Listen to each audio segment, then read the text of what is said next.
Hello, and my name's Richard Walker. I'm chairman of the Harpenden Complementary Health Group.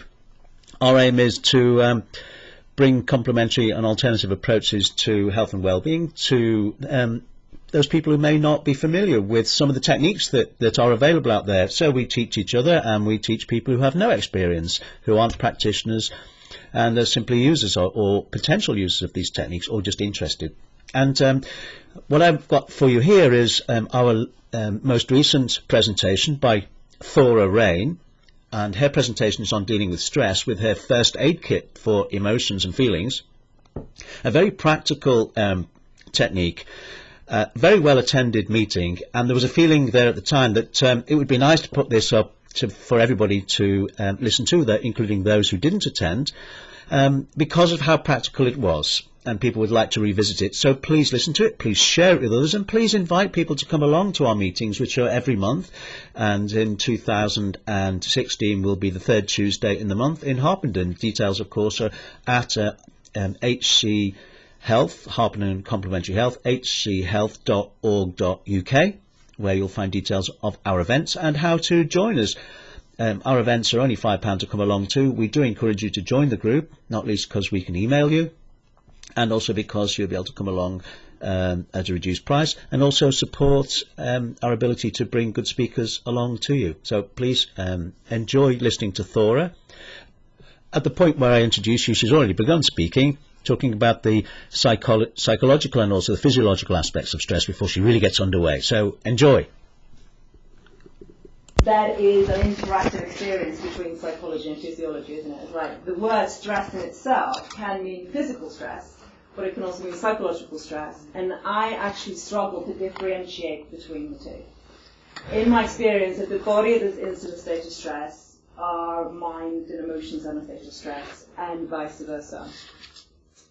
I particularly work with people who have got kind of what I call Sherlock Holmes type symptoms. So they're the kind of patients who go to doctors, and the doctor's like, I don't know what's wrong with you, or your test results are normal, or there's just like chronic things, or things aren't straightforward, or there's kind of a number of systems, like digestive system, immune system, that kind of all seem to kind of get very entangled, and that's often very complicated for Western medicine to get in there, because they tend to go in from a single perspective.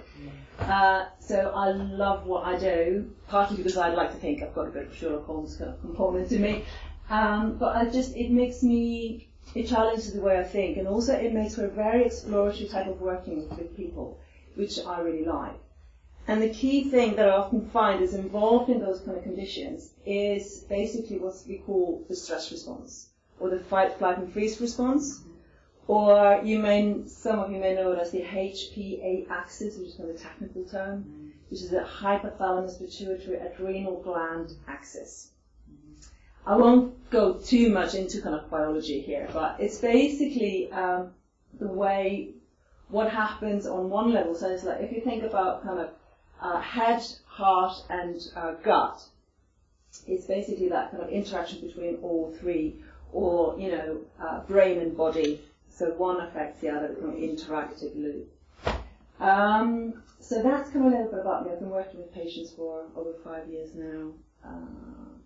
And I'm changing the way I work into being a social business. None of you heard about social enterprise or social ventures? So I'm really quite passionate about that. So I'm actually changing my business to be a social venture, which means I have to be accountable, which is great. Some people challenging me and asking me why you're doing what you're doing in the way that you're doing it. And I'm very passionate about bringing quality control into the way we work. So I can hear a few of you are therapists in the room, and one of the things, the limitations to our field, is that there isn't very high levels of kind of checks and balances. So you might go to a practitioner and have a great experience, and then you go to a practitioner with exactly the same qualifications, and they don't seem to have got a lot of muscle power in terms of clinical work. So that's kind of one of my passions, to bring a level of quality and accountability into the kind of work we do. So, first aid kit for feelings, which is why you're all here. So the first thing to kind of look at, in a way, is how that came about. So the reason why I developed First Aid for Feelings was over a decade ago. I myself was ill, and I found that when I was in a lot of pain or when I was very anxious about not recovering, I wouldn't remember the things that were really helpful. And like 3 hours later or the next day, I'd be like, shoot, why didn't I do that? Do I know that eases my symptoms? Or, when I remind myself that I actually can't tell the future, that helps ease my anxiety. And I just thought that was me, that I was just particularly, limited in that way. So what I started doing was to take some of the tips, tools, and things that I knew helped, take them outside of my head and put them somewhere. And for those of you who've seen the video, I think I mentioned it. I remember looking at my finger, I think I cut myself, I looked at my finger and I was like, okay, when I cut my finger, I know exactly what to do. So when I'm in overwhelm, or when I'm in anxiety, or when I'm in, a lot of, particularly sort of neurological pain, which kind of just totally does your brain in, why don't I just do the same thing, go to the first aid kit and get whatever it is I need from there? So I did that. And then I recovered, I started working with patients and, do my training and sort of further sort of continued professional development training. And the more and more I learned about, particularly where the brain works, but obviously how it sits within the whole body setup, I realized that it isn't just me. It's something that we all do. And also when I came out of the closet about the fact that, I'd be very unskillful when I was very anxious or in a lot of pain, because we kind of often are a bit embarrassed to admit it or to share that. We can go, yeah, sure, I'm coping fine, and actually we're not. Or we can find ourselves stuck in certain states for a long time in a way where we can't find our way out of it. So over the years and I quite like reading research papers. That's kind of one of my ways of chilling out, which is fun. But one of my favorite brain scientists, Harvard guy, he really simplified it for me in a way that I think just totally makes sense. So he talks about the brain and this kind of whole stress response situation being like a 3-scoop ice cream. So you can probably tell why I like the guy. So he presents the body and the way the brain sits in the body as a 3-scoop ice cream with the cone being the body, basically anything from the neck down. What we then have is the oldest part of the brain, which is called the reptilian part of the brain. Some of you may have heard that. That's basically the part of the brain that sits right back here. That's the part of the brain that's closest to the rest of the body, closest to the heart and other functions. And this is basically the part of the brain that we share with crocodiles. So the level of thinking, the level of intelligence at this level of brain function is at the level of crocodile. It's basically food, sleep, sex, that's about it, yeah? And this is where the fight, flight, and freeze response sits, because in a way that is something that any organism has got, yeah? So when we know that, and we know that this part of the brain is capable of that level of thinking, certain things start to become clear, yeah? So let's move on to the next scoop. The next scoop is the limbic system. You may have heard of that? No. Yeah? So the limbic system is kind of like the middle part. Obviously it's not quite anatomically correct, but it's kind of roughly. It's kind of the middle part of the brain, whereas a lot of the emotional intelligence sits in that brain. It's kind of higher level thinking. And why I tend to talk about it as a group brain, because this is basically, this is the reptilian brain, so that's reptiles. This is the mammalian brain, which is like mammals. So that's like dogs, monkeys, horses. And what all these animals have in common is that they live in groups. They're all pack animals. So from this perspective, the group is very, very important. And being rejected by the group is considered a very bad thing. And we often seem to ignore the fact that 2/3 of our brain are set up to the point of making sure we don't get rejected by our of course, when we're 44 or 57 or whatever, that's completely understandable. But if we think about it, human beings have got the longest childhood, right, of all animals. So if you were to take a 4-year-old and actually truly abandon that child, unless another human being, unless another animal stepped in, what would happen to that child? It's a very straightforward, it's a very blunt kind of way of looking at it. But basically, 2/3 of your brain are operating at the level of dog, where that is a clear and present danger. So it will do anything it can to make sure you don't get rejected by other people. It's not until we get to the top scoop, which is the kind of rational brain, which is the frontal lobe kind of behind the forehead. And have you seen pictures of brains, the kind of wriggly stuff? Yeah. Yeah? And that's the cortical brain, and that's the part of the brain that kind of like you and I know that I'm talking and you're listening. And we can be having thoughts about this. We can be, this is very interesting, this is very boring, or I shouldn't have had sausages for dinner, or we can have all sorts of thoughts about the experience we're having. This is also the part of the brain that builds houses and times a Sunday roast and sends a man to the moon and all of that kind of stuff.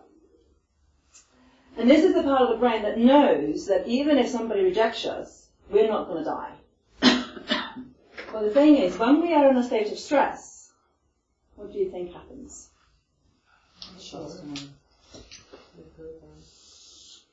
That part of the brain goes offline.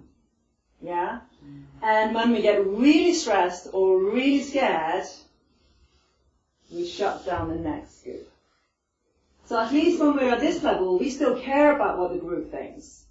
When we're done at that level, we are so stressed or we're so afraid, this response is absolutely kicking off. We're so afraid that we don't even care what happens to other people. Anybody been so angry or stressed you can literally see red? And you notice that you can be quite, let's say, inappropriate to other people? Yeah? That's not necessarily because of your personality, although it might be. But more likely, it's the biology of what is going on. And you're fully functioning your reptilian part at that point, and you haven't got access to the other parts of your brain that allow you to have the emotional intelligence of the group, or the rational intelligence of, okay, what is actually the most skillful choice here? And the 5th pint of beer is probably not helpful. Yeah? And I think we give ourselves a really hard time for something that is really quite biological. And so start to recognize what level of brain am I operating from can give us a sense of, right, okay, if I'm really in crocodile brain, there is no way that I can try and convince myself of something. I need to do something to get myself back online before I can make any rational choices. Yeah? Because, sorry? So I was just clearing my... Okay, yeah. So any questions around that, or any sort of observations just about kind of the whole 3-scoop ice cream thing? At what age is all that fully functioning though? Is that sort of, well, it's a teenage brain? Yeah, so it's kind of, this is adult. 20s or something. This is, yeah, so in terms of which book on brain development you read, you know, as late as 21. Okay. Yeah, and you could, although I haven't actually seen consistent research on it, you could map developmental stages onto this, but I think that's a bit dodgy. But I would say, grown-up brain. When working with teenagers, I work with as young as 14, I do talk through this, and obviously this doesn't get developed in a linear way. No. It does get developed a little bit over here and a little bit over there. So I find youngsters absolutely love this. It's just so straightforward. And I think also one thing that we can be really good at is be hard on ourselves. I certainly used to be an absolute master at inner critic. And this kind of gave me a bit of a shorthand that it isn't necessarily a Thora-specific experience, that it's a human-specific experience. And it kind of let me off the hook a little bit. So it was a bit like, okay, I can be a bit kinder to myself because I'm working with, over 65 million years worth of biology here.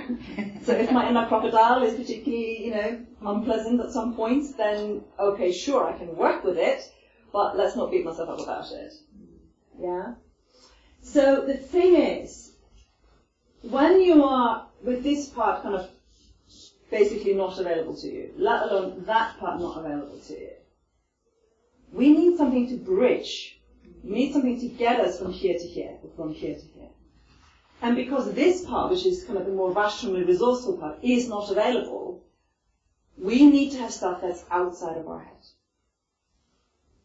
So number one thing is that it needs to be outside of your head. All these great ideas, all these stress management tools, all the EFT tapping in the world, all the NLP processes and anchoring. I don't know, for those of you who know NLP, know about anchoring into states, and all of that is brilliant, but you know what? You need to have a little bit of brain power to be able to do it.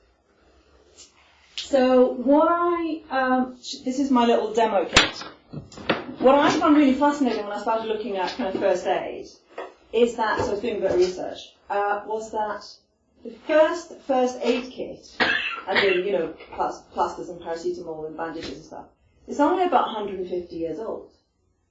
We take it so for granted now that, of course, you've got a first aid. I mean, ours is in the kitchen. I don't know. We all have it somewhere, or even if it isn't a first aid kit, we've got a collection of stuff somewhere. So that we can just go to it. And so we take it so as an obvious thing. We don't even stop to think that, somebody had the idea of putting it all in one place. And this is, a fairly old one. So the really old ones also had instructions. So I'm going to put my glasses on. To really show, that if you have blisters, you do this. If you have bruises, you do that. If you have eye injuries, you do something else.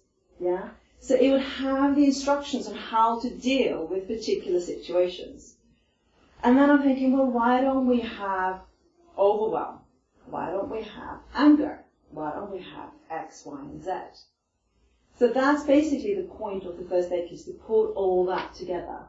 So if we start to kind of look at, we could either do things.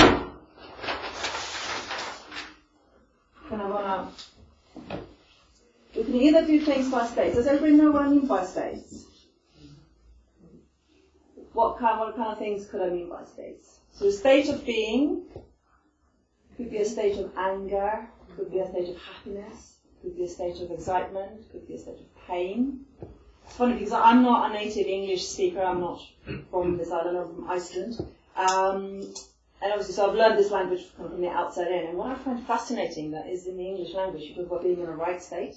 I'm like, really? Okay.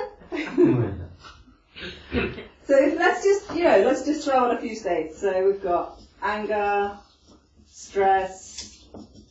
What would be some other states? Happiness. Relaxed, calm. Sadness.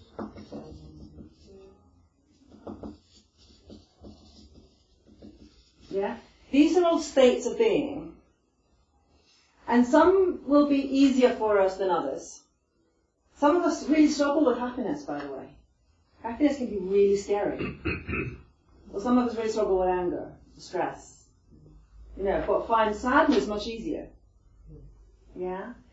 So one of the things I've got a real bee in my bonnet, and that's kind of about positive psychology. I may be speaking in a hostile environment about this.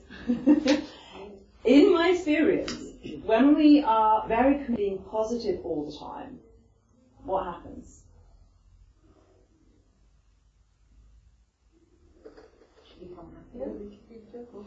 We become happier. Okay. Positive things happen to us.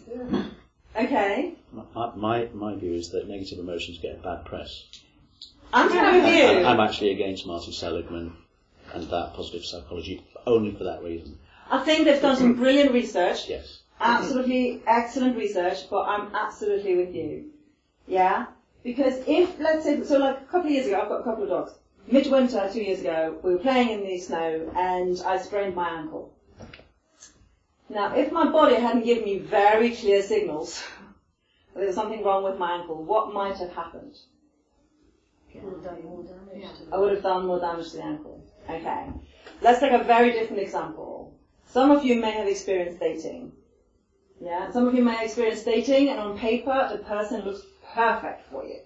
They read all the right boxes, everything in common, that's absolutely, couldn't be a better match. You meet them, and it's flatlining. Yeah? You go on a date with somebody who shouldn't get on with you at all. You shouldn't get on with them. There's nothing in common. Don't even speak the same language, not even in the same country. You meet up. What lets you know where to go on the second date? Okay? Feelings. It's not your rational mind, is it? Unfortunately for some people it is. And unfortunately some people do go on emotions. Both are response to each other, aren't they? Yeah, absolutely. Let's not go there. No, because this is exactly the point. So, I work on the premise that feelings, and notice how I was using the word feelings, and this could be because I'm foreign, so, because what I love about feelings is that it's both physical and emotional sensations, isn't it? Mm-hmm. It doesn't discriminate. And that's what I love about it, because it covers the whole thing. So feelings are information. Pure and simple. Couldn't be more straightforward. And if I don't know how to read the information, or I'm only taking one side of the equation, let's say I'm just taking the feeling side of things, well, I'm not checking in with my rational mind at all. Let's say this is a compass. So this is north, south, west. Yeah. Yeah, exactly. If I only went along the west-east axis, what kind of journey am I likely to have? A bit of a blast. Pretty boring after a while. Yeah, because I don't have the three-dimensional, I don't have the other axis helping me work my way through. Yeah, does that kind of make sense? Yeah. Often when I've talked to people who are very strong on feelings, I've asked them, say, can you ever tell the difference between a gut feeling connection with someone, or whether it's about them, or whether it's about you? And she sat and thought about it and said, I'd never thought about it before. Yeah. And so I'm often finding people who are very good at feelings don't do the analysis of the feelings very well because they're good at feelings. And then the thinking people, I'm one of them. Yeah. Well, we don't do feelings because the body, of course, is just to transport the chin from the car to the meeting. Yes. Absolutely. And that's, I mean, if you're good at one, it seems to be difficult to, you have to learn to listen to the other, perhaps. I would say we tend to have one more developed than the other. Absolutely. And I think sometimes the one is a bit overdeveloped, a bit disproportionate. So it's about getting the two things more in proportion. And so if we, for example, if we ignore, as if we could, but if we give ourselves the illusion that we can ignore things like anger, stress, sadness, and we're only feeling happiness and relax, are we really reading the whole campus? What happens if we never feel anger? I'm always intrigued by people who say, I'm never angry. I'm like, wow, excellent. Okay, tell me how you make your experience. But if we never feel anger, what would be the risk of that? You don't feel passion. Don't feel passion. You miss out. Yeah. Anger says something's urgent, act now. Or you're suppressing it. You're suppressing it. Yeah. So what if we were to say, if feelings are information, what's the purpose of the feeling anger? Act now. Why? Because motivation can tell you to act. What's specific about anger? It's urgent. For example, taking advantage or doing things that you don't want. There's something going on that's going against your values. Yeah. But anger is very primitive, so it's actually quite basic more than anything else. Well, yeah. I mean, I would kind of argue that a lot of feelings are, but this is very interesting because I'm coming from Iceland. My emotional upbringing is quite different from most English people, and this whole stiff upper lip I thought was fascinating. And when I got on this business development program for the first aid kit and everything because of I wanted to make it a social venture, and one of the guys because I had to do like a Dragon's Den panel. And one of the guys said, so you're wanting to set up a business in England that is actually about feelings? And I thought, okay, right. I love that one. Yeah. So I think that I've been here over 15 years. I love it. So, I'm not going anywhere.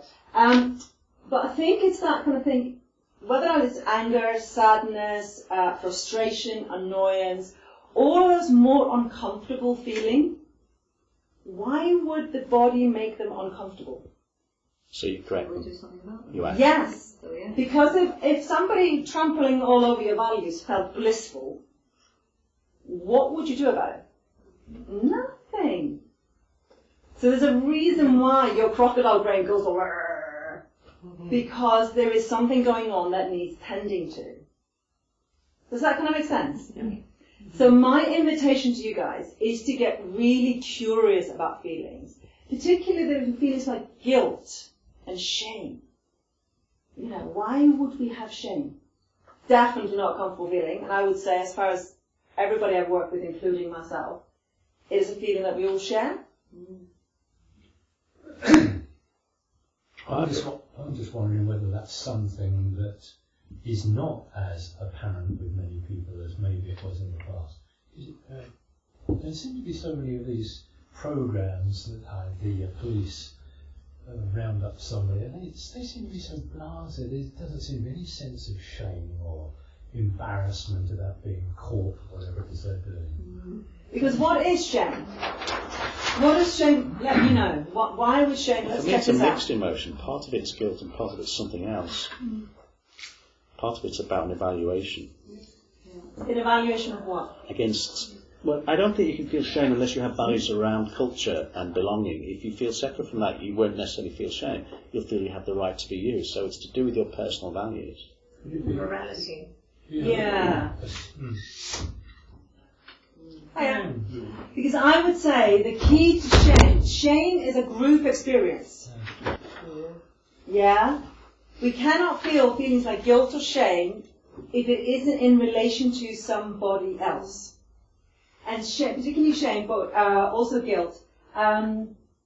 Shame is almost always about the group principles or values. If we feel that we have violated the group values. So somebody can be ashamed of something in one group that would not be shameful in another group. Be badge of honour in another group. Absolutely. So let's come back to the 3-scoop ice cream. Where do you think shame would sit? Which scoop of the ice cream? Middle one, absolutely, it's the group scoop. Yeah? Group scoop, I haven't said that before. No, it is the group scoop. So there's a student, some Cambridge University students are doing a research project with me, and one of the guys in the group is from China. So we were talking about that kind of, what are the values, what are the rules? And I often talk about that kind of critical voice that often directs the shame as an inner critic. That we all have an inner critic, and it's there to make sure we adhere to those rules. It's that kind of, when we're little, it's our parents who tell us, don't beat up your brother and share your toys and don't go out naked and don't pick your nose and say thank you and please and all of that kind of stuff. And at some point we internalize it, and our parents can just stop saying it because we look after that ourselves. Absolutely, it's the tapes. Yeah, and particularly in some schools, inner critic is considered to be really bad.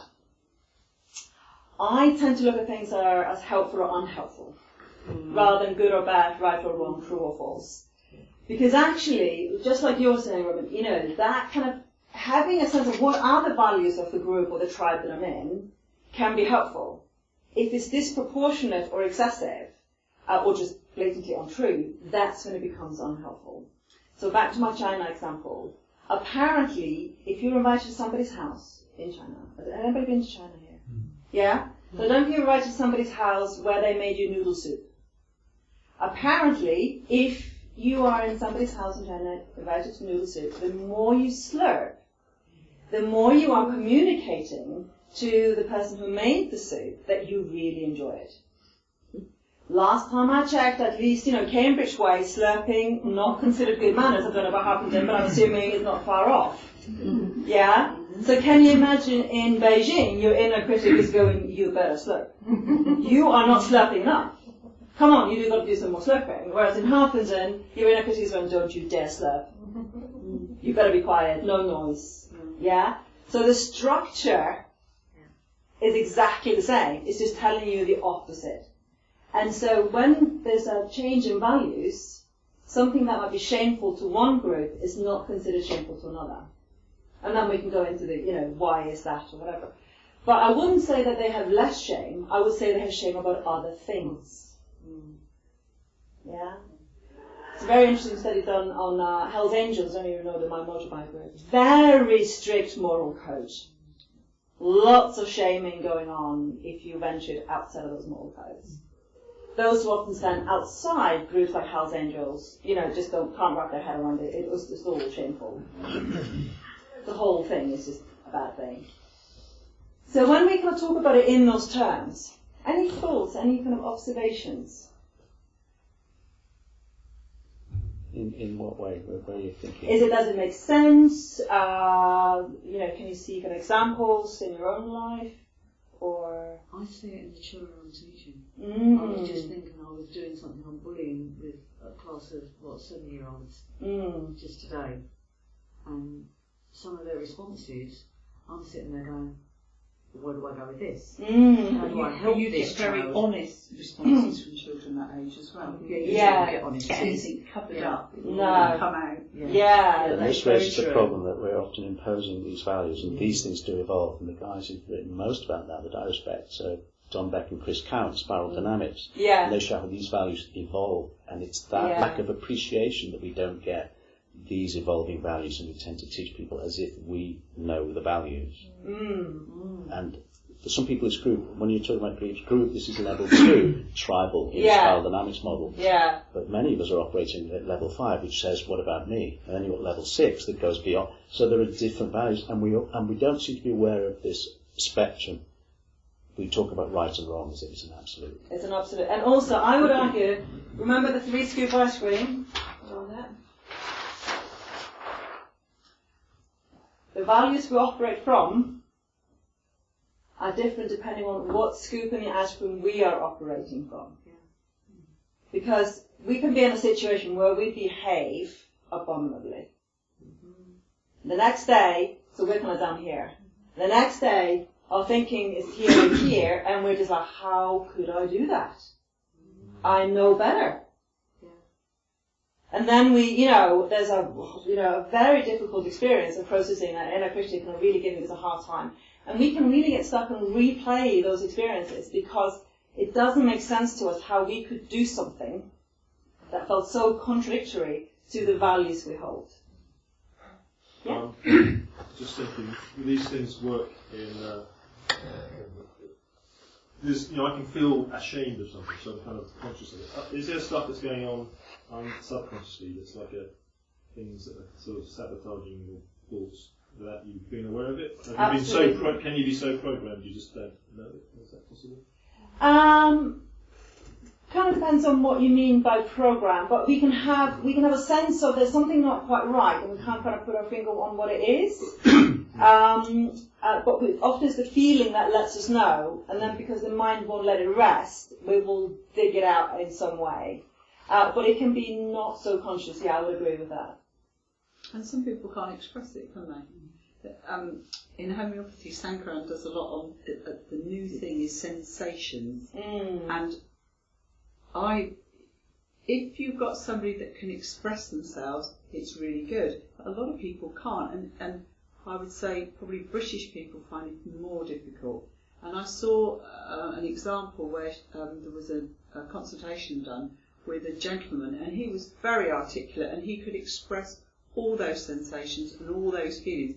But I thought, but he wasn't British. I thought, I'm not sure a British man would necessarily be able to express. Steady on. I just think that because we're not very good generally expressing, and that's what I mean about children. Children, especially at 7, would express it exactly as it is. Yeah.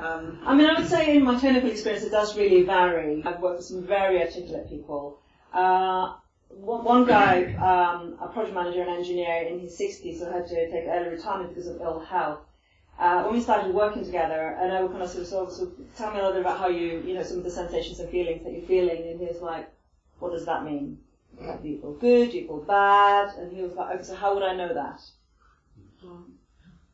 We really had to break down and actually explore. Yeah. So it was like just learning the ABC of how do I know what I'm feeling. Because he put up that whole persona or shield or whatever it is and you couldn't. Yeah, but I think it's I also... don't know that these are shields. No, I mean, it's Well, it's just the way It's some just- people yeah, operate. it's just and the way it really people is, are. particularly if maybe they're very objective. There might be lawyers, scientists. There people could be where different we ways might of... find them in those professions more, and that also would be women as well as men. I would Yeah, agree with that, exactly. Yeah, absolutely. I think there's also about education.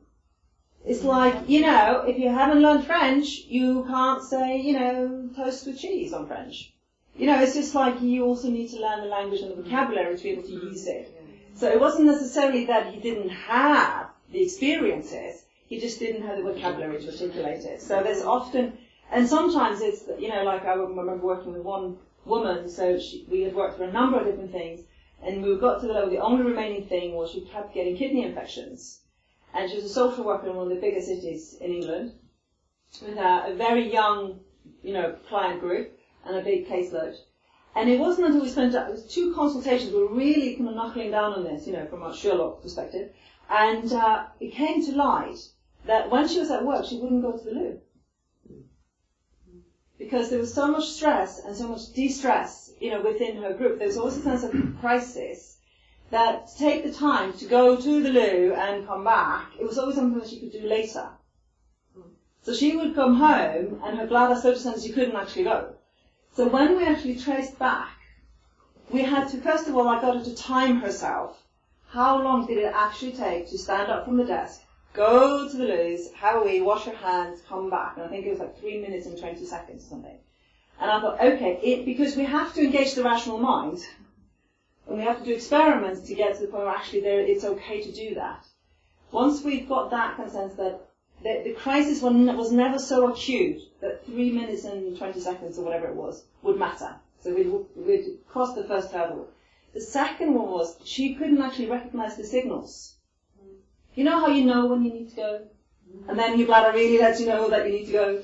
All of that was just disconnected. Because the sense of crisis was always so strong that those were always considered secondary. So there's I would say it's both men and women. There are obviously certain patterns that show up, but it is something that is phenomenally easy to get caught up in. I don't know about you guys, but when my life gets a bit, you know, unruly, the first thing to go is laundry. You know, and then I'm like, hang on, how come I haven't got any clean socks? Right, okay. It's actually me who puts it in the washing machine, you know. So, or things like food, or, you know, there are certain things, because if we come back to, you know, crocodile brain is basically perceiving anything that isn't a friend as a tiger. It's very simple. Yeah, and if we're facing a tiger, whether we do laundry or not is irrelevant because we might be dead in the next 5 minutes. Remember the level of thinking that we're able to process at this level? Yeah, the Chinese call it paper tigers. So that kind of getting a sense of, is this actually a tiger? That's a question for up here. So that bridge, how do we get from here to here, is the whole point of first aid. So before we move into that more practical application, any questions or ideas, suggestions? All fairly straightforward. Why do hormones play a part? Hormones? Yeah. So there is, you know, I mentioned the HPA axis. That's the hypothalamus pituitary adrenal axis. Yeah.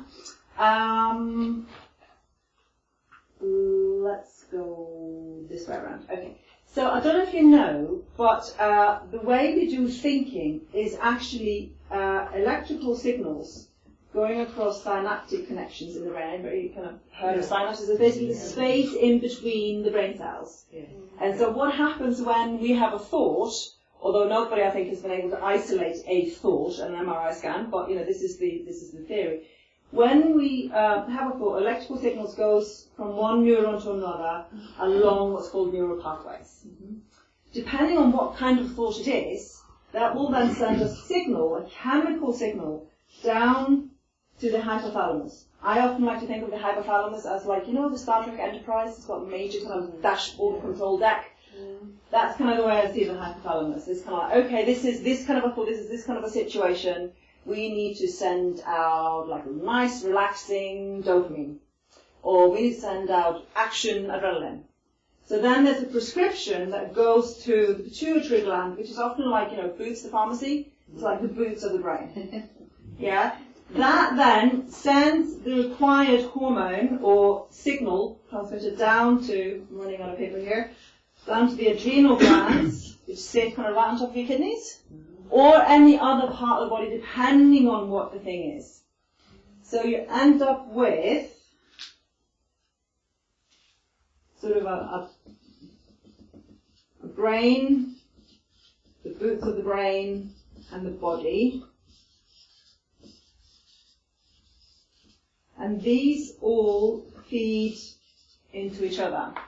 So almost with anything, you can enter any problem or any situation at the level of thought, at the level of chemicals, or at the level of the body.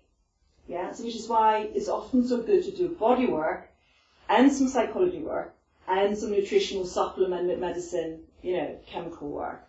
So hormones are basically the level of the kind of Boots of the brain, yeah? And I actually put hormones together with supplements, with nutrition, with medication. All of those things are in a way chemical interventions, if you look at them like that. Neurotransmitters very important. Yes, neurotransmitters, absolutely. Yeah? So this kind of loop is basically, so one affects the other. So if you do work on the psychology or on the brain, that will affect the other two.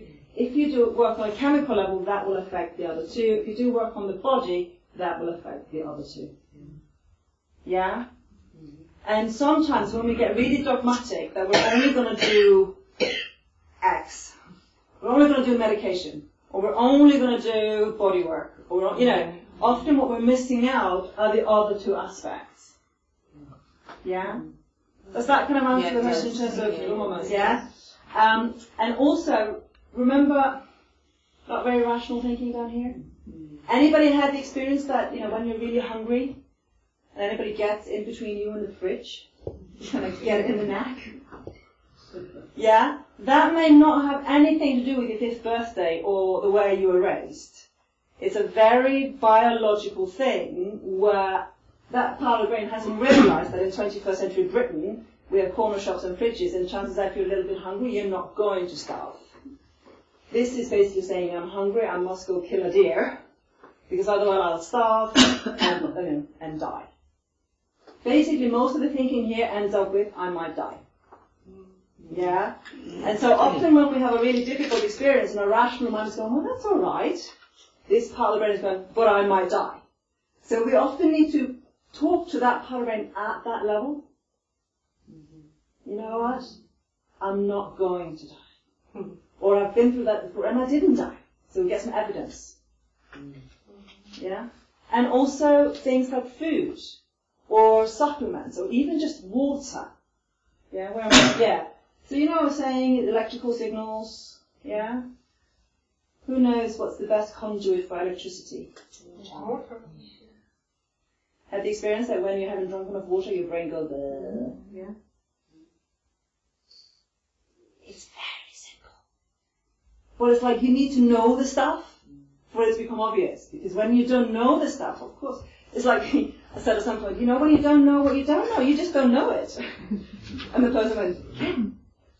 A friend of mine, Clive DeCole, goes on about the fact that cholesterol as well, if you're not taking enough fats in, your brain tends to Swiss cheese. Because fats are another group that have been having a bad press until some of us have been saying it since before 2000. Only now we said, I think we got it wrong. Absolutely, yeah. And then I would say, cheese or, any of it, that's basically at a chemical level. Anything we ingest is at a chemical level. Yeah.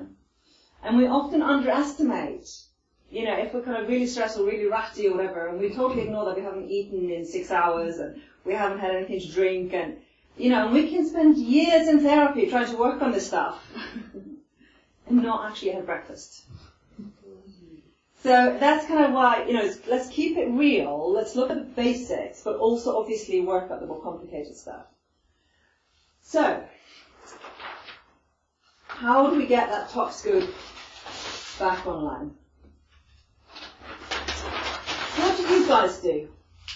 What helps you? What have you already got in your kitty that helps you when you're feeling? I go for a walk. Go for a walk. Brilliant. Deep breathing. So walk, breathing, Gardening. Meditation. gardening, Reading. Listening to music. I can't sit still long enough to meditate then. Ah. Okay. 3 minutes meditation. Yeah. 3 minutes. So let's go say, okay, so when we are in a state of stress, because it's funny because I've been practicing meditation for quite a long time, not enlightened yet. And it's very interesting, this whole thing about meditation is so good for you. And I would actually say it can be really bad side effects, because we can get really critical of ourselves when our crocodile brain is just wriggling in the seat, going, oh, I gotta go somewhere, and our rational mind is going, must empty my mind. And it's just really unhelpful. It may be true that if you manage to settle your mind, your crocodile brain will settle. It may be true, but it is very, very difficult in that situation. I argue we need to do this in stages. Those of you who are kind of into Buddhism, you may have heard the kind of analogy that the mind is like a monkey. You heard that one? Yeah. Swinging from thought to thought. Mm-hmm. Yeah. So my bastardization of that is that sometimes to get the monkey to sit still, you need to give him a banana. Mm-hmm. Yeah. It's like getting a 3-year-old to sit still without anything to entertain them. Anybody been in that situation? Yeah. Not possible. Mm-hmm. Within a split second, they're like, doing something they shouldn't be doing. So when we're in an agitated state, and then we go and sit in a chair, and we sit on the cushion, and we expect ourselves to be able to go from 100 miles an hour to like 5 miles an hour within 5 minutes, that is very unfair. I actually say to people, don't use relaxation techniques when it's acute. It's going to be counterproductive. It's an hour-a-day thing. Yeah. So do that when you've got time. Yeah. But also, I'm going slightly off topic here. Is that okay, guys? We will get to the stuff, yeah? In the car, you've got a dashboard. Yeah? The dashboard has got some key dials. It's got, first of all, your speedometer. Yeah? That's basically how fast you're driving. So, we often have a sense of that we're hurtling along at 100 miles an hour, or that we can't even get us past the 5 miles an hour mark. Yeah? So I say that there's a helpful level of speed. It's not always about driving slowly. If I'd been driving really slowly down the A1M tonight, I would have been a major hazard. Speed is a proportionate and an appropriate thing. Sometimes it is appropriate to be driving at 70 miles an hour. But if, like, driving down this little street here and kind of where I got lost somewhere up a hill over there, 70 miles an hour, totally inappropriate. So having a sense of what's my speed. You know how you drive into a village and go to check my speed? Or check your speed? Can be quite helpful to go, what's my speed? Do I tend to be driving 100 miles an hour? Do I tend to be about 40, 50? Do I tend to be always at the same speed, whatever it is? Or do I move with whatever is going on in my environment? So do kind of run a little 3-day observational study on yourself and just keep a few tracks of your speed to go, where is my speed? And I would argue that things, when you're above 70, obviously this is all, abstract and metaphorical, 70 miles an hour, faster than 70 miles an hour, meditation is practically impossible. Yeah. So just like when you're driving down the A1M, and you're coming up to that junction 4 thingy, you need to come down the gears that will then get you down to, I don't know, I'm doing percentages, because I was doing my bookkeeping today. You need to go down the gears to get to 30 miles an hour. So it's like, what is the linking activity? So it might be to go for a walk and then do a meditation, or it might be doing gardening and then do some reading. So just like with the car, you're not kind of slamming the brakes, which, by the way, you need major braking distance to do, but you're actually taking the car and the body with you as you come down the gears. So you will need speed-appropriate interventions in your first aid kit. Okay, so there's the speedometer. We then have, depending on what your dashboard looks like, it could be in any kind of order, we then have the rev count. Yeah? So anybody, does everybody drive, by the way? Yeah. Yeah, so you all know what these dials roughly mean. So rev count is basically how hard the engine is working. Yeah? And I equate that to effort. How much effort am I putting into anything? So like, for example, I could have been white-knuckling it all the way down from Ely to here. And what would have been my state when I arrived here tonight, if I'd been doing that? Stressed and hyperactive, knackered. It's very physically demanding. And if you drive your car 100 miles an hour, you will burn up your petrol or diesel pretty quick. Doesn't mean that sometimes it isn't appropriate, but often it isn't. So what's the effort I'm putting into anything? Let's say I want to lift a fridge. You know what? I would need to put in some effort. I haven't yet found an effortless way of lifting a fridge. Yeah? So it's like, what kind of effort am I putting into whatever it is I'm doing? It's like one person I was working with, she realized she was gripping the cutlery when she was eating. And she literally noticed that she was doing it like that. And when we really checked it out, it turned out she's a twin. And her sister used to nick all her food off her plate. So she'd be sitting and, eating as fast as she could, so that her sister, who by that point lived in another country, wouldn't take food off her plate. So it's like, what kind of effort? And often we're sitting there and our thighs are really tight. And there's absolutely no reason we're not lifting a fridge in that moment. Why am I putting so much effort into my muscles at that point? We then have things like water, which is fairly self-explanatory, and fuel, which is petrol or diesel or whatever it is. We then have the oil light, brake fluid, temperature, all these different indicators. Yeah? And I would say, so these we all have, I would invite you guys to customize your own indicator lights. And of course, like any good indicators, they can go green, amber, red. So to tell you one of mine is mocha. One of my favorite moments in the day is when I have a magic mocha moment. Mocha is basically hot chocolate and coffee. So I tend to have 1 or 2 in the day. If I go for 3 mochas, we're in amber. When I'm reaching for my 4th mocha, I'm like, okay, honey, what's going on? And sometimes I will make the decision to go for the 4th mocha, and sometimes I'm like, you know what? There are other things that are just way more helpful.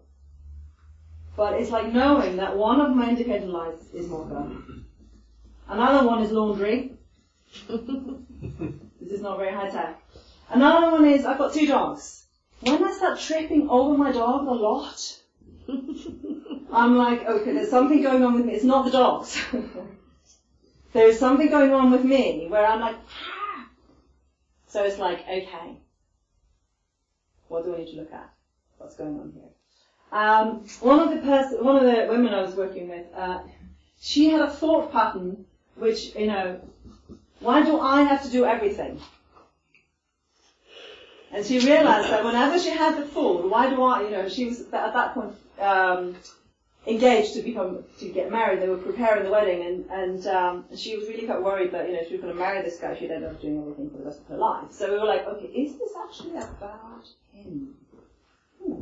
Because there'd be times when he was, how sometimes your spouse, you know exactly why you married them, they're lovely, they're thoughtful, they're kind, considerate, you could just gaze into each other's eyes for, days and hours, and then 3 days later you're like, they never clean up their back. Yeah. They never do this, they never do that, this is it. We're divorcing, that's it. I can't take this anymore. Chances are, they have not had a personality transformation in the last 72 hours. Chances are, something is going on with your stress response, and so you're going from, top scoop to middle scoop to crocodile scoop, where they're just dead weight, holding you back in this survival race. Yeah? You can know, guys, I'm talking like this because I've totally been there. And I actually think we've all been there, and we'll probably all go there again at some point. Yeah? But to kind of get to know what are some of the thought patterns, what are the behaviours, what are some of the things that we do? Like having a pint or having a glass of wine is great, but if it's the 3rd night in a row, or if it's like the fourth or the end, you can see the bottom. You know, is that still helpful? Probably not. Yeah? So it's getting to know what are your indicators. And I would invite you to draw your own dashboard. One of my guys actually printed off a layout of an Audi TT dashboard and designed his own things around it, and that's kind of next to his computer screen. I'm like, hey, I think that's totally cool. But that comes into what is it that lets me know when I need to do something? Yeah? Any questions around that? Cool. So, let's then get... Yeah. Remind me. Kids respond really well to this. It makes total sense. So think also, it isn't very high tech. You can basically draw it on the back of a napkin, or a napkin or whatever. You can do it kind of anywhere and any time. Okay, so we have talked through kind of what the brain does and the body does and the different things and the states. Okay, so when you then realize that you are in a state, like you guys say, in the right state, what do we do then? Yeah. So now we get to the more practical bit. So do you remember your first aid, your normal first aid, the ABC of first aid? What's that? Airways, breathing, circulation. Exactly. So the first aid for feelings, the first aid for feelings has got exactly the same setup, but A is awareness. Why do you think that is the A? Because that's the thing you were just talking about. Without having the awareness of you to be doing something, there is nothing you can do about it. Would that be fair? Yeah. So the first thing is always to become aware of what's going on. The second thing is then the breath and the body. So my invitation to you is to take a breath. Remember, somebody put breathing on the list. Yeah? I would invite you, though, not to try and make it too deep. Sometimes when we're really agitated, our breathing is very shallow. When we then try and take a deep breath, our diaphragm just boomerangs back into the ribcage and we end up hyperventilating. Really not that helpful. So it's kind of like, just breathe as deep as you feel comfortable to. Or shallow. Just kind of take a breath. Just notice I am taking a breath. It doesn't have to be like a big deal. The second part of that is do something with your body, like going for a walk. Or if you're standing up, sit down. If you're sitting down, stand up. If you're in a meeting, you can't due to social cues, you can't stand up. Wriggle your toes, move in the seat. Do something with your body. Why do you think that would be important? You're moving attention away from. Bingo. Yeah? Get good at this. You are, you're really good at that. So, I'll just do another ice cream, yeah? So by the time you're in a really heightened state, this is basically going, and although your body is all ready to go and fight a tiger or run away or crawl under the nearest rock or whatever it is, there isn't the kind of there isn't the awareness of the full scope of the body. You're often not very aware of kind of like, I often ask my patients, how many of your toes are actually on line right now? So if you just do that, just have a little check. How many of my toes are on line? And you might find there's only 7. 3 of them are kind of just not in communication. Yeah? So by doing something with your body, you are kind of, you're just getting more of you in the picture. I remember when I first went to a yoga class, I think it was, and you said stand up and you could feel the floor, the 4 parts of your feet, and I'm going, wow. And all the regular yoga people have been there thinking, what's wrong with him? Yeah. Absolutely. And I suspect it's simply that. Yeah. Sometimes some parts of the body have just been offline for a long time. Remember my patient with the kidney infections? Just no communication for a very long time. So by practicing, just dropping down into your body a bit, just moving your shoulders. It doesn't have to be like major. It can be really like, if you're sitting in a meeting, it could be just shuffling a little bit. Because guys, the body and the breath, you can't stack up on breath for next week. Well, you can't catch up on breath from last week. The breath can only do now. The body can only do now. What's happening when you're in a state of stress? Where are you in terms of time? Are you in the future, in the past, or in the now? Yeah. So you're either in the past or in the future. By coming to your breath and your body, you are in a very gentle, very simple way, it's just tiny bit coming into the now. Yeah? Which then increase the oxygen flow, then increase, neurological action back up to, guess what, the top scoop. Which is when we can get to C, which is the place of choice. Yeah? My question is always, hence the name of my business, is it helpful? Whatever it is that you're doing, is it helpful? And you know what? If it is, I'm like, great, you keep doing that.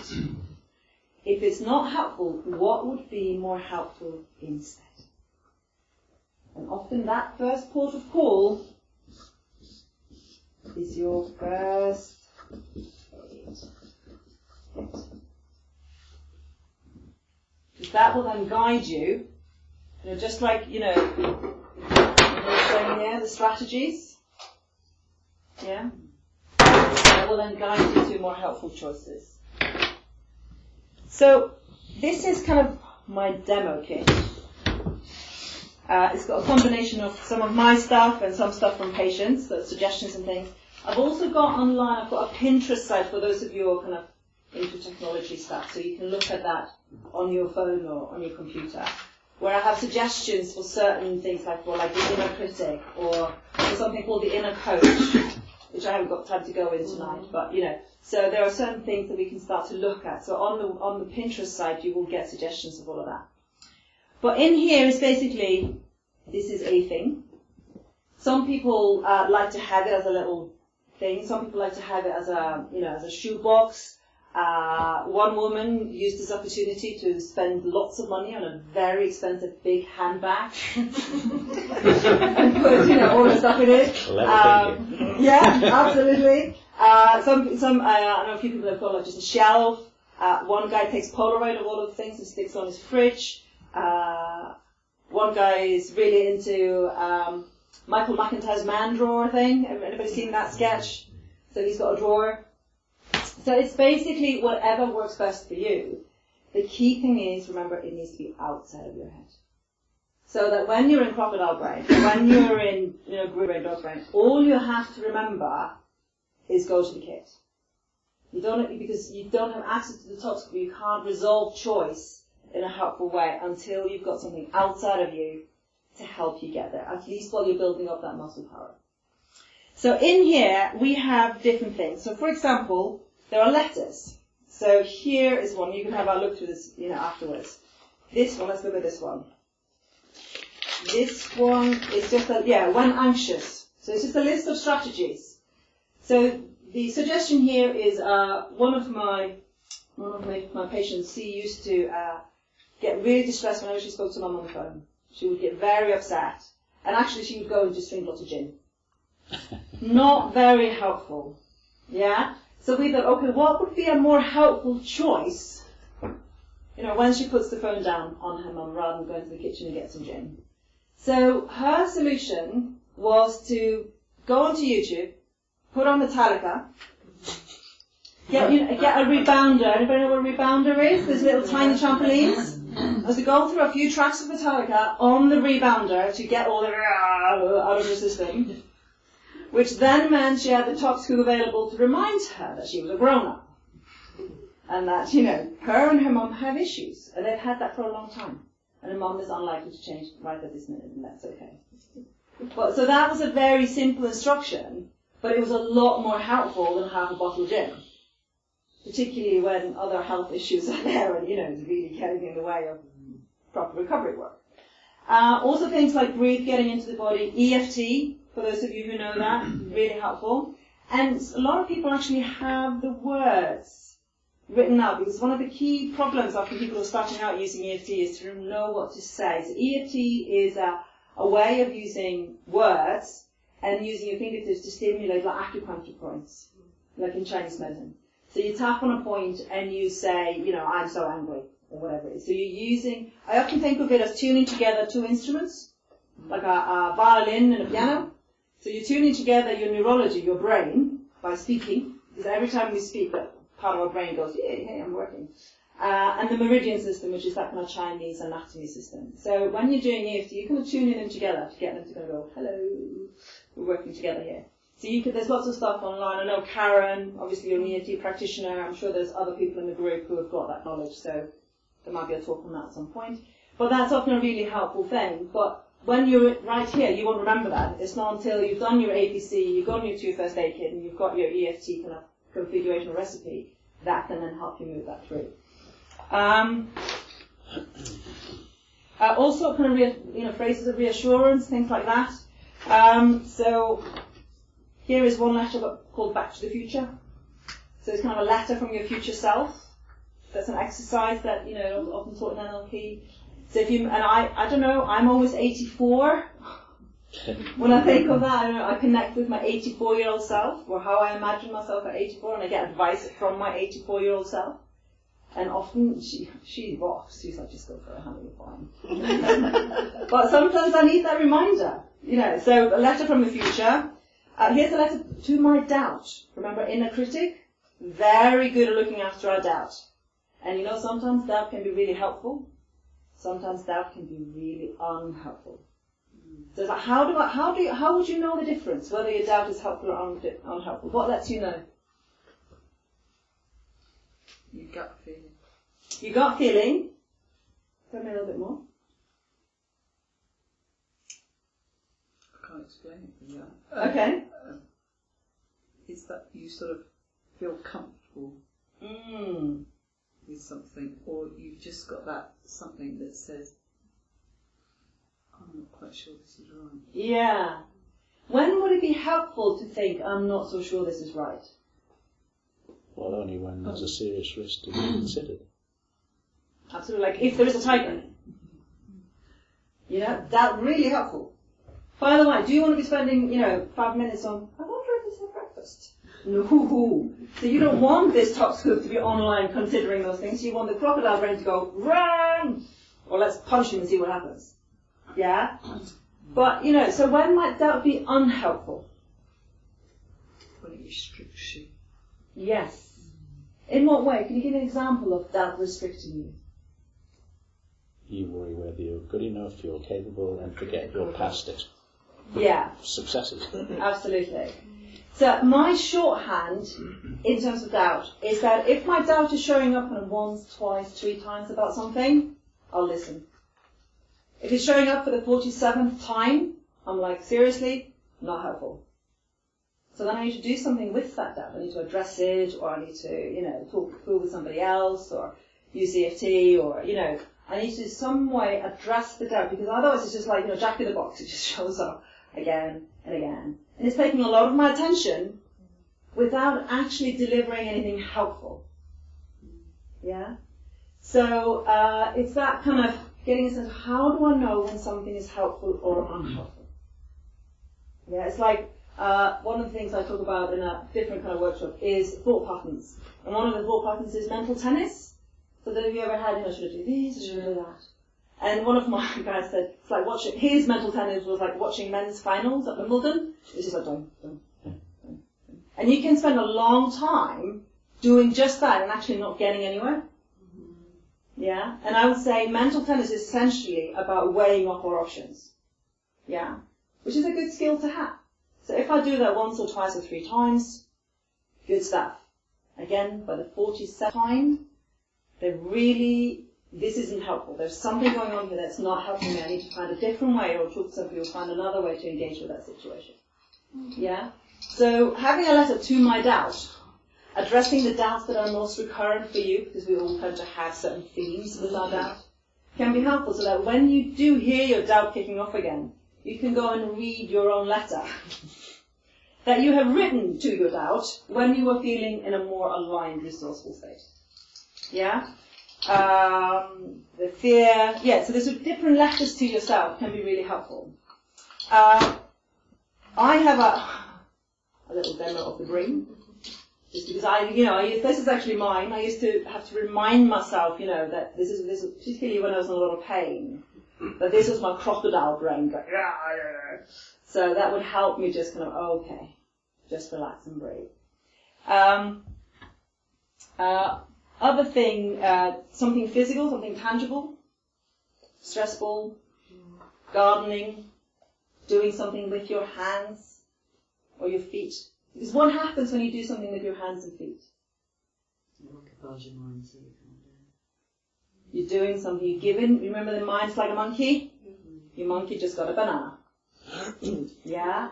So that helps take the focus away from the tiger that we've been going, yeah, and brings us into a slower, more relaxed state as we go down the gears, remember? Yeah? Just check it isn't food. Well, absolutely. So, using food, coming back to my question, is it helpful? No. It's easily down your throat by that time. Well, I would say sometimes. Sometimes. I'm in the curiosity camp. I'm really, tend to not be an either-or kind of person. Sometimes food is helpful. How many of you have seen Harry Potter? How many of you have seen Goblet of Fire, where he's fighting the Dementors for the first time? For those of you who haven't seen the movie, he was given chocolate. Chocolate. Yeah. So he was given chocolate in a particular situation. Sometimes food can be helpful. I don't know why, but apparently English people really like Heinz tomato soup. There was some study that, out of the 10 comfort foods, there's like fish and chips, Heinz tomato soup, and something else. So what are your comfort foods? Are they helpful? Would one piece of chocolate be alright, but 3 bars later, not so helpful? Yeah. Are you getting the theme here? Yeah? So it's that kind of sense of sometimes having things that connect us with comfort through food can be helpful. It's just that we've thought it through, and also we know where the line is. When does it tip into being unhelpful? And also particularly I talk about with patients, but I think it applies to, those of us who are kind of well. Also to have some first aid food in the house. And I would say these are the kind of foods that when you have had a really intense day and you come home and you look at your cupboards and you go, I haven't got a clue what to cook. Yeah? That you've got a few shorthands. A few things that, are preferably a combination of frozen and dry goods. So you don't have to have gone to the supermarket to sort it. So, like one of the things I do is like quinoa, prawns and frozen peas. I can rustle that together in like 12 minutes. And it doesn't require any chopping or anything. And it's nutritious enough. I mean, if I had that every day of the week, that wouldn't be helpful. But it's nutritious enough for me to go through that night, or that evening, or lunch, or whatever. Protein shake, really helpful. Miso soup, or, whatever rocks your boat. Yeah? But to know what is it, and make sure you've always got it in your cupboards. Also, being from Iceland, dried fish. I know that makes you feel. But for me, that's just like, I know sometimes that can be really helpful. Sometimes it can make me homesick. So not so helpful. Yeah? So that kind of, is it helpful question is always there. It isn't like, this food is good, that food is bad. Sometimes it is helpful, sometimes that isn't helpful. And I really invite you to develop that curiosity. How do I know when it tips from being helpful to unhelpful and the other way around? So some other things in here are things like something else to do to, another banana for your monkey.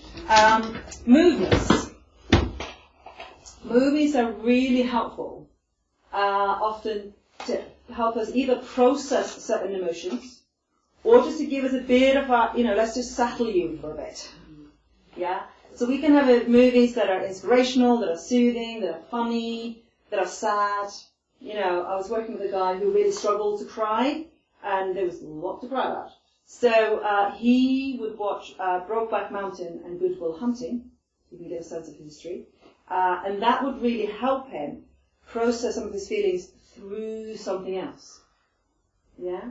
So that you know, what kind of movies do you like? What kind of TV programs do you like? Apparently Porridge was really big as a TV program. They're bringing it back. Now this is a cultural reference I don't recognise at all, but some people are like, yes, that's a real comfort to go and watch a few episodes of Porridge. And it's not like that's going to solve everything and you end up with world peace, but what it can help do is just soothe your crocodile brain and get you back online with the rest of it. Yeah? YouTube videos, where there's a TED talk or, Metallica, whatever it is. Something visual. But the thing is to know what it is and have it to hand. Yeah? So like there's, if you've got a DVD shelf or something that, your first aid movies are kind of like over there. So all you have to do is go and stand in front of them and go, I'm going to watch that one. If you haven't got 2.5 hours, music is often really helpful. And somebody put music on the list. Yeah? Pop music tends to be 2 to 4 minutes. It's a very quick intervention. Classical music can range a bit longer. But to kind of know what are some of the songs that help you settle, that help you connect with something. So one of my favourite songs, and it's been my theme tune for over a decade, and you are all wonderfully old enough to know this song. I was doing training on Monday to some Cambridge University students. They were like, I don't know that song. So from the 80s, it's Bananarama and Fat Boy 3.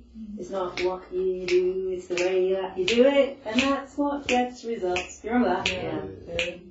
What is that about? That song is about state. Yes. It's not what you do, it's the way that you do it, and that's what gets results. If I'm doing something in a really stressed state, I will get a certain result. If I do exactly the same thing in a relaxed state or calm state or a curious state, I will get a different result. So driving down here tonight, if I'd been white-knuckling it, I would have got you in a certain state. Because I wasn't white-knuckling it, I've got you in a different state. Yeah? So for me, I sing that song all the time. And I will sing it kind of on the bus or whatever. I really have very little shame left. So, but it really helps me connect, because what it does, first of all, it connects different parts of my brain, because in order to sing, I have to use a different part of my brain than I do from thinking. And I'd like to think of my brain as different departments, and I like the multi-departmental approach. It tends to help me. So the more departments of my brain I can get involved in a thing, often the better it'll be for me. Yeah, so singing along to something is really helpful. Muppet Show?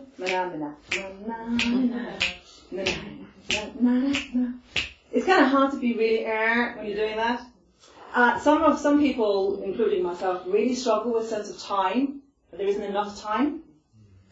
Louis Armstrong's "We Have All the Time in the World." We have all. It's impossible to sing that fast. It's like it doesn't work. You have to slow down. Have to slow down and read. Time in the world. I can't speed that up. So I'm mechanically shifting my breathing, which, oh, by the way, remember my kind of 3-point thing? The boots of the brain, the brain and the body, I'll change something in my body, do something with my brain, which then will change my chemicals. Yeah? So what are some of the songs that get you going? What are some of the songs that help you ease? What are some of the songs that are just pure silly and fun? Yeah? And apparently Spotify, I don't know if you guys know what that is, I'm not really that good on that one, but they offer playlists, they're kind of mood lists. So you can get ideas from that. So what kind of music helps you shift from one place to another? And what I love about it can be so quick. It's like 2.5 minutes, and I'm in a different state. Now remember, first aid is first aid. If you get to a scene of an accident, you apply first aid. If the person then needs an operation, they need an operation. So, like the woman with the Metallica and the rebounder, that wasn't going to solve her relationship with her mother. So obviously there was stuff to do. But it was the first aid that was so really helpful in minimizing or changing what were unhelpful behaviors. Yeah? So you're making me think there. So in a sense you're dealing with a symptom, but at what point would you stop playing music and actually go to the root cause of something? Yeah, You so can tackle your mother or whatever it is. again, it's the principle of is it helpful? So if you keep putting the plaster on it, and the wound keeps bleeding, you need to take action. So just like you would do, you would go to the doctor, so you would go, you would take action if your finger kept bleeding even though you put plaster on it. And then frankly, that's left to the professionals. Or you go and see a good friend, or, I need somebody else to help me process my experience. And I think, as far as I can tell, we kind of know when we're kidding ourselves. There's a little butt sitting on the shoulder going, yeah. So it's that, and when we do the ABC, we can often hear the but round about here. Just before we're going to go for a choice that maybe isn't that helpful, because we've just used it so many times. It's like an instrument that's become blunt. It doesn't really carry, doesn't deliver anymore. Yeah?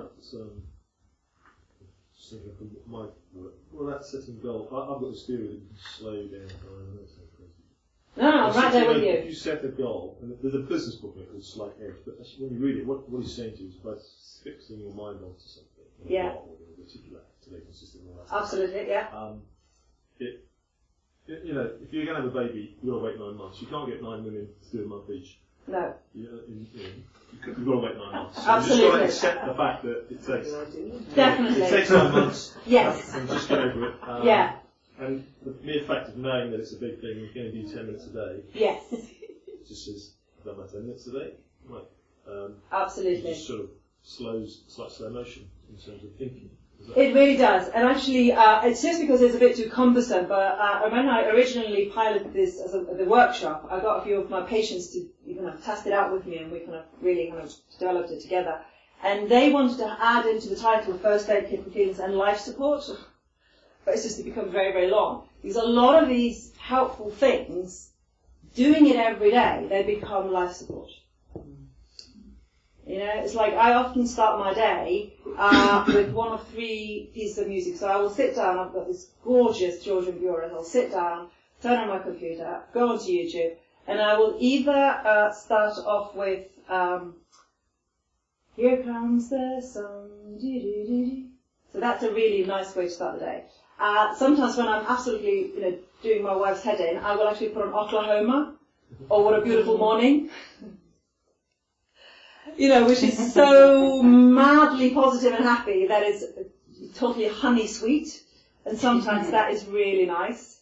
And I can't remember what my third one is at the moment, but there are 3 that I tend to go with, and then I go into my day. So that is just part of something that I do. Even though I might be feeling really excited about my day or what I'm doing, it's just part of that life support. It's part of that, taking my laughter supplement every day, making sure I laugh at least once in a day. Because if I don't do that, it's like, hang on a minute. What's going on here? Yeah, so, and things take time. It's like, often when we get cold, we want it to be over in 3 days. And we kind of lemsip our way through it. Whereas actually, apparently, it takes the body about 7 to 10 days to process the experience called cold. Yeah? And we can ease that, but we can't kind of fast forward it. And that's kind of the same when you can't get 9 women to do what one thing, which I think is a brilliant example. Of some things take time. And when I know that, and I can bear that in mind, I can adjust my perception of time accordingly. But I might need to have that written down in my first aid kit, so that when I'm going on the impatience, there is something on an index card or something like, on sort of a memo card thing that reminds me, this process normally takes X time, and I'm only this far along. Yeah? So what else have I got in here? Poetry. Popcorn, vital. Smells. So these are essential oils, but I would say smell of any kind. If you watch any of the property programs, they say bake something or put the coffee on before you've got somebody coming in for a viewing. That's not random. So you've got chocolate essence. Yeah. So, but smells can be really helpful. So I have got an empty, very old perfume bottle from my very best friend back home in Iceland. So sometimes I'll just sit in my thinking chair and I'll just smell it, and it'll be really helpful. Sometimes it won't be helpful, because it just makes me miss it even more. But it's that kind of knowing that I've got a range of things in my first aid kit at home, which is my personal one, that are really suited to different situations, different times, different needs. But smell is really key. So what are some of the smells that you like? You know, is it, I don't know, freshly cut grass? Is it, I don't know, the smell of fire, you know, open fire burning or whatever. You know, and how do you access those smells? Because smell actually is one of the senses that has got a hotline to your fight, flight, and freeze response. It is so quick that, because the whole point is, if you're about to eat poisoned food or food that's gone off, that you can get, so you bring the food up to your nose, the signal has gone in here, and you've acted, and you've actually not put that in your mouth. So it's a super fast highway to your amygdala, where your fight, flight, and freeze response is. So smells can be really helpful, and it's something that's very easy to have in your pocket or in your handbag, you know, have out and about, even if you wear it as a perfume, although that can often normalize that for a little bit, so that then, you know, it doesn't quite last as long. But to have something that reminds you of X. So like one of my patients, she had Garnier sunblock in her first aid kit, because it reminded her of holiday when she felt particularly good and resourceful. So have a think about that. So that's a really helpful one to have in your first aid kit. We're kind of getting there. I'll just take one more. These are story cubes. You may not have seen them before. You can get them on Amazon. These are story cubes. These are basically dice with lots of symbols on them. So each side of the die has got a symbol on it.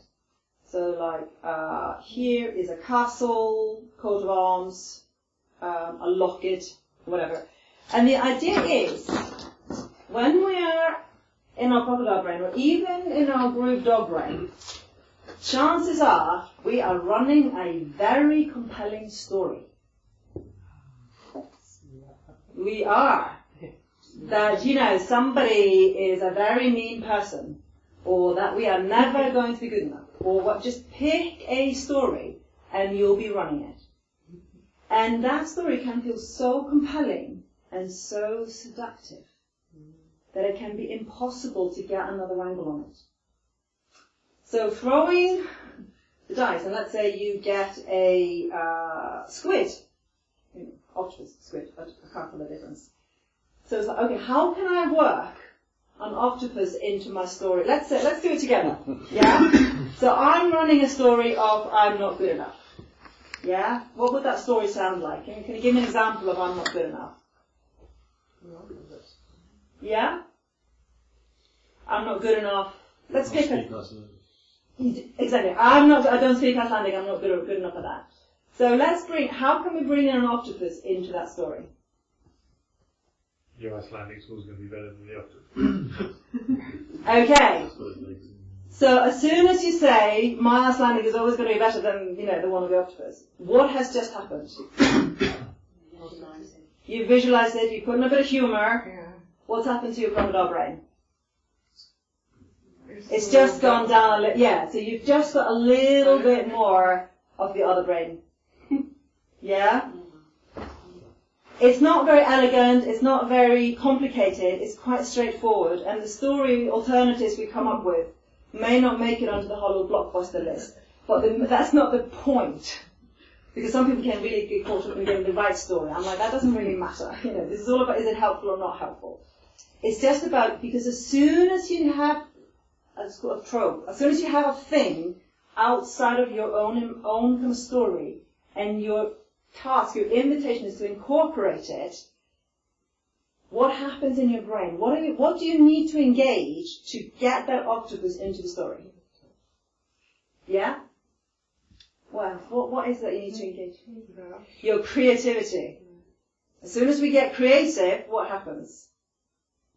Using different departments. Yeah. And when you've got more departments online, What happens to the situation that triggered this thing in the first place? You feel more resourceful in solving the thing that got you agitated to begin with. Yeah? So that's a very neat little thing. So I think that kind of rounds it up in terms of, I mean, it's obviously, quite a lot more we can go into, but that kind of feels about good. Yeah? What do you think, guys? Yeah? Any thoughts, questions?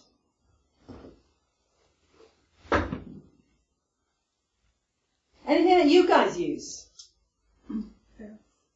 Sorry? I take examples of films, actually. Films? Yeah. So would you like to share a couple of films that you really like? Oh gosh. You don't have to. No, they're things like Along Came Polly. Oh yes, yeah. And As Good as It Gets. Yes. They are my those sorts of films. I literally go to them in my comfort. They take me just to. I know them inside out now. They just take me to a different, better place in my brain. Exactly. Which then means you're running different chemicals, which then means your body feels differently, which then means you're able to think about things differently. I mean, I was looking for jobs recently. I actually, even with the sound down, because I knew the film and it's so familiar, it just put me in a calmer state just to look through my questions and find what I was going to say, because I could look up, even without hearing it, it just kind of put my brain in a bit. I think, oh God, I've got that interview, I'm stressed out. It just kind of, and I found that was all very useful, very helpful. Exactly. And I think we sometimes, particularly those of us who are into kind of self-development and growing and all of that, I think we can sometimes put a lot of pressure on ourselves to kind of be a bit more advanced than we actually are, and forget that 2/3 of our brain is basically operating at the level of dog. Kind of, that is kind of where we're at, and to cut ourselves a bit of slack.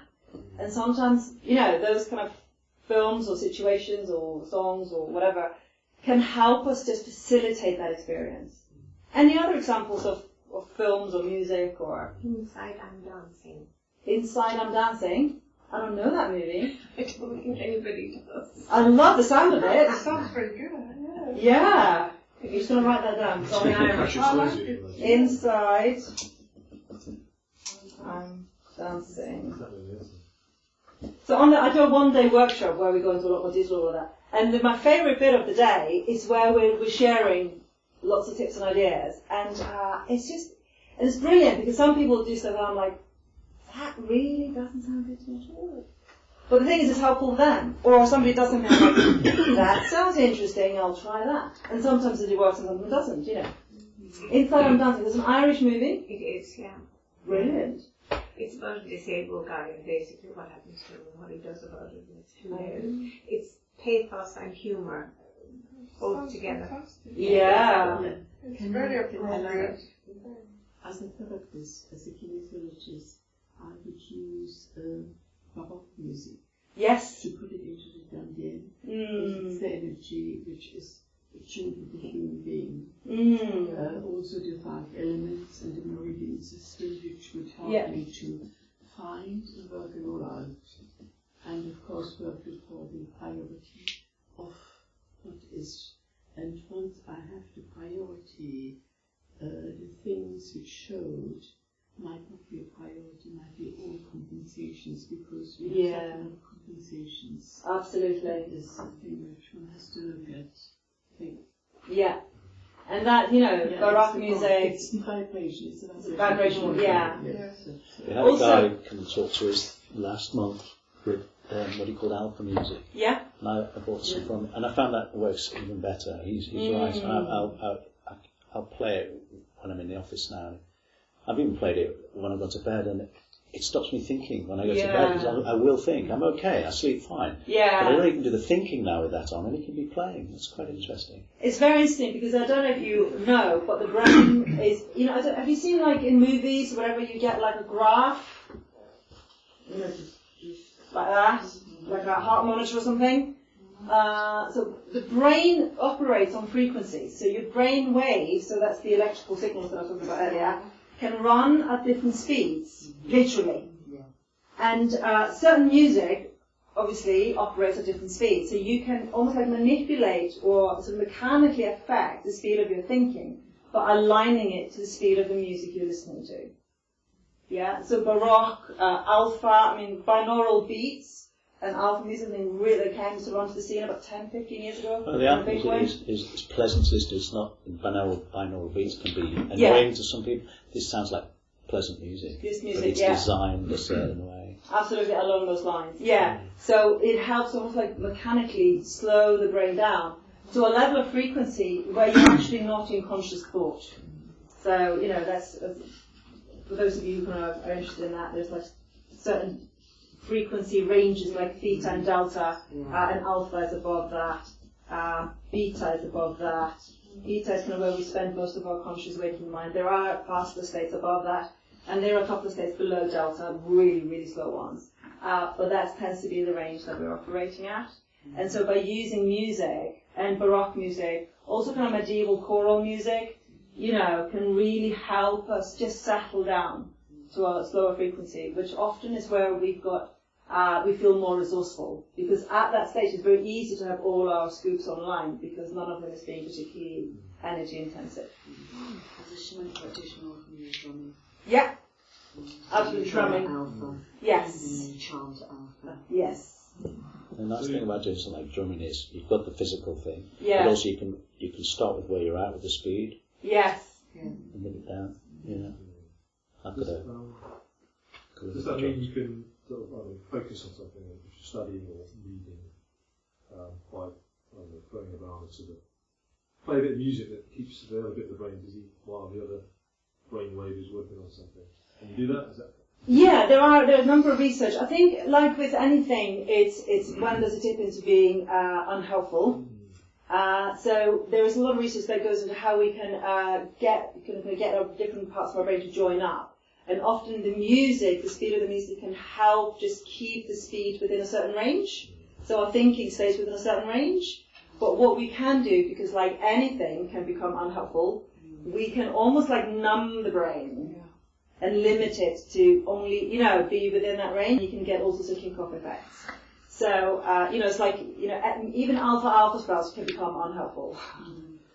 I just think it's about getting, having that curiosity on it, and okay, when something that was really helpful in the beginning may now not be so helpful anymore, or something that's been unhelpful, if I just twist it like this or do it like that, or whatever, or something that was really unhelpful 10 years ago might be really helpful now. Cool. I think that way it all brings it all together, because I was thinking of the various things that I've used at various times, but it would be nice to have them put together. So I definitely make it my mission. Yeah.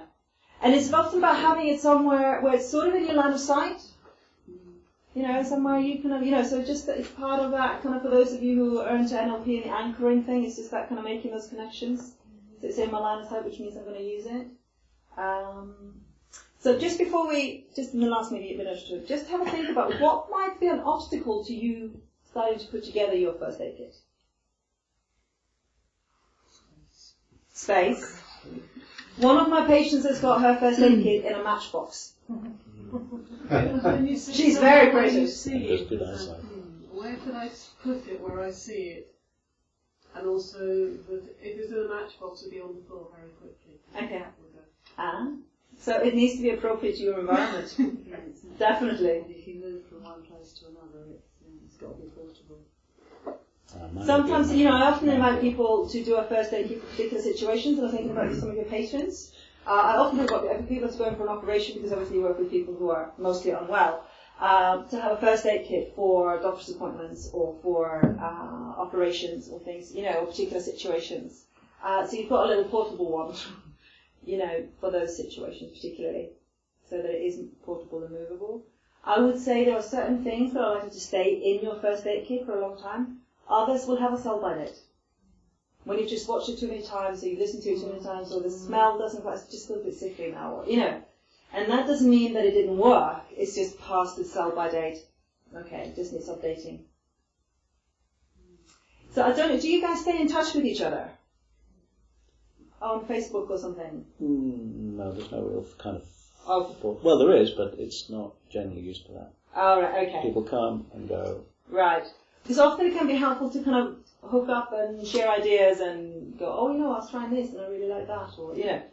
So I think some of you know each other, so that can be another way.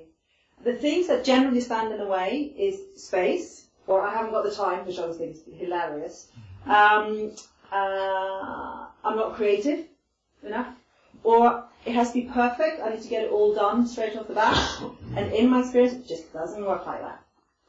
You begin with one thing, and then you find something in a charity shop, or then you see something on Amazon, or then a friend mentions something, and you gradually put it together.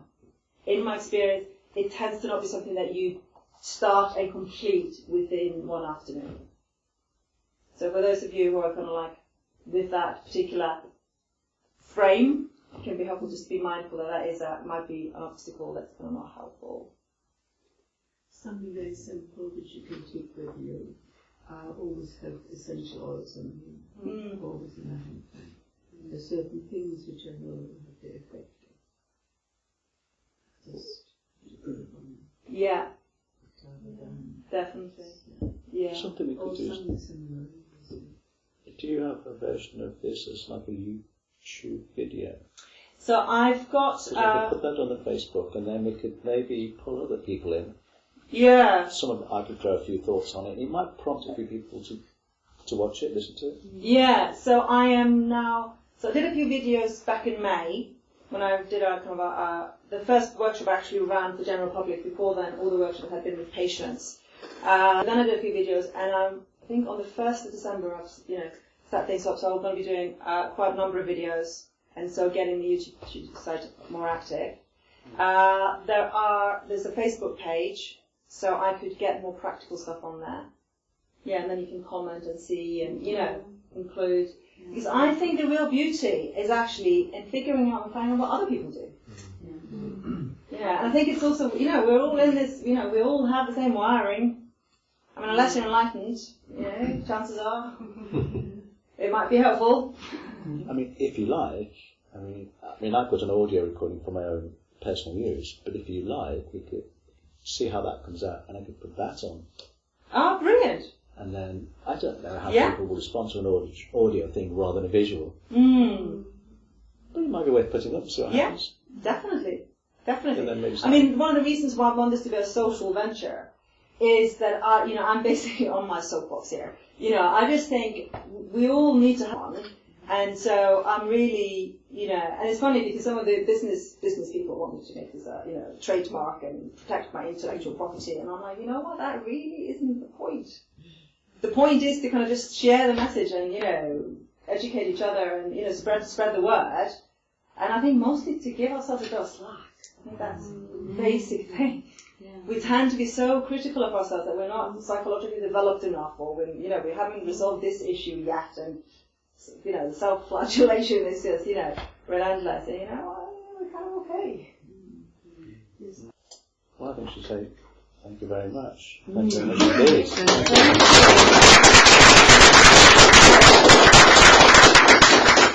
Thank you. It's been a real pleasure.